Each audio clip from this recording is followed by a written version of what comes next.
대우조선해양의 하청 노사 협상이 조금 전 타결됐습니다. 파업에 나선 지 51일 만입니다. 송민아 기자 나와 있습니다. 송 기자, 이 막판까지 치열했는데 결국엔 타결이 됐네요. 네, 그렇습니다. 이 대우조선해양 하청 노조의 그 장기 파업 사태가 오늘 노사 협상이 타결되면서 종료가 됐습니다. 전국금속노조는 조금 전에 성명서를 내고 거제 통영 고성 이 조선하청지회의 그 파업 투쟁이 교섭 끝에 의견 일치를 보고 마무리된다고 밝혔습니다. 이에 따라서 이 거제 통영 고성 조선하청지회 조합원들은 51일간 파업을 마치고 다시 현장으로 복귀하게 됩니다. 네. 또 파업을 시작한 지 31일 동안 이어졌었던 그 도크 점거 농성도 마무리하게 됩니다. 그동안 이곳에서는 진수 작업을 하지 못하게 이제 고객 선사의 이 선박 인도가 조금 지연됐었는데요. 이제 다시 정상 가동될 예정입니다. 타결된 지 얼마 되지 않아서 조금 세부적인 그런 협상 조건들은 아직 좀 확인을 더 해봐야 되는 상황이긴 한데 문제가 됐었던 이 하청노조에 대한 그 손해배상 청구는 아직까지는 조금 해결이 되지 않은 것으로 전해지고 있습니다. 해결이 안 됐어요? 네, 좀 미결 상태로 남겨놓은 상태입니다. 네, 이거 피해액이 상당할 텐데 말이죠. 이번 타결 직전까지 협상이 상당히 좀 긴박했다면서요? 네, 그렇습니다. 대우조선해양은 이제 25일부터 2주 동안 이제 전사 휴무에 들어가게 됩니다. 내일이 이제 주말이기 때문에 이 실제 협상을 좀 마무리할 수 있는 기간은 아무래도 이제 오늘까지다라고 좀 생각을 해도 좋을 것 같았습니다. 예. 앞서 일주일 동안 이 하청 노사가 만나서 좀 협의를 진행하면서 이 임금 인상 4.5% 안에는 서로 의견을 같이 했었습니다.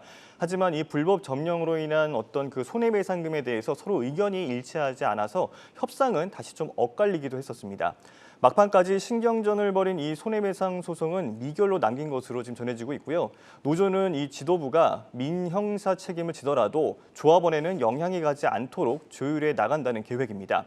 구체적인 협상 조건을 좀 더 살펴봐야겠지만 위에서 언급한 부분에서 이 노사가 어느 정도 한 발씩 물러나면서 협상에 종지부를 찍은 것으로 보입니다. 네, 그렇군요. 이번 51일 동안 파업으로 발생한 피해액은 얼마나 됩니까, 최종적으로? 네, 이 대우조선해양 측이 이제 요 피해금을 좀 추산을 하고 있었는데 네. 이달 말을 기준으로 모두 8,165억 원의 손실이 발생할 것으로 추산을 했었습니다. 영업일을 기준으로 보면은 7월 말을 이제 5일 앞두고 파업을 마무리하면서 이 손실 금액은 이 예상보다는 조금 더 줄어들 것으로 예상이 되고 있습니다. 손실 금액 이 산정 기준은 일 매출을 259억 원으로 보고 그다음에 고정비와 또 지체 보상금까지 합해서 하루에 320억 원의 손실이 발생하는 것으로 책정이 됐고요. 이 고객사의 선박을 인도하기 전 이 마지막 과정이죠. 진수 작업을 제대로 하지 못하면서 모두 11척의 선박을 출하하지 못했는데 이로 인해서 지체 배상금이 좀 발생을 해서 피해는 더 키웠던 것으로 전해지고 있습니다. 네. 회사 측이 밝히고 있는 피해액이 그렇다 이런 얘기입니다. 이제 네, 타결이 그렇습니다. 됐고 앞으로 그럼 일정이 어떻게 되는 겁니까? 네, 이제 원청과 하청 모두 경영 정상화를 위해서 이제 적극적으로 나설 것으로 보입니다. 네. 먼저 이 고객사에게 인도하지 못했었던 선박을 이제 진수 작업을 마치는 대로 순차적으로 인도할 것으로 예상이 되고 있고요. 이 대우조선해양은 다음 주부터 2주 동안 이제 전사 휴무에 들어가지만 이 밀린 업무를 하기 위해서는 이 휴가 일정도 조금은 더 조정이 될 것으로 예상이 되고 있습니다. 대우조선 측에 따르면은 7월 25일부터 5일 동안 실시하는 이 휴가는 올해 이제 중간중간에 좀 사용하려고 했었던 휴일을 몰아서 이렇게 쓰기 위해서 만들어 놓은 그런 일정이기 때문에 원청과 하청 모두 25일부터는 조금 업무 정상화에 적극적으로 나설 것으로 예상이 되고 있습니다. 얼른 경영 정상화를 해가지고 새 주인도 좀 찾고 해야 될 텐데 말이죠. 앞으로 네. 갈 길이 상당히 좀 멀겠습니다.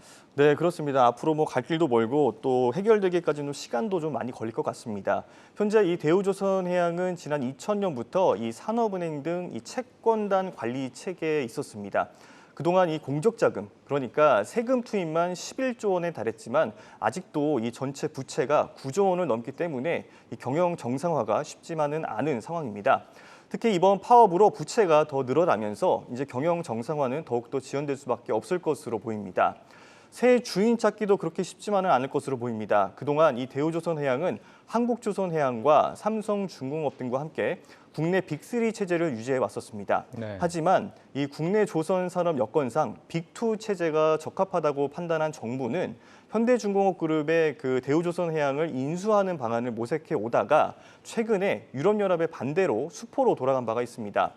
정부와 산은은 이후 이 대우조선해양의 새 주인을 찾고 있지만 잠수함 건조와 같은 이 방산 기술을 보유하고 있어서 섣불리 해외 기업에 좀 매각할 수도 없는 데다가 원하청 노동자들을 모두 합하면은 모두 2만여 명에 달하는 그런 일자리 문제도 좀 함께 엮여 있어서 이 국내 매각도 쉽지만은 않은 상황입니다.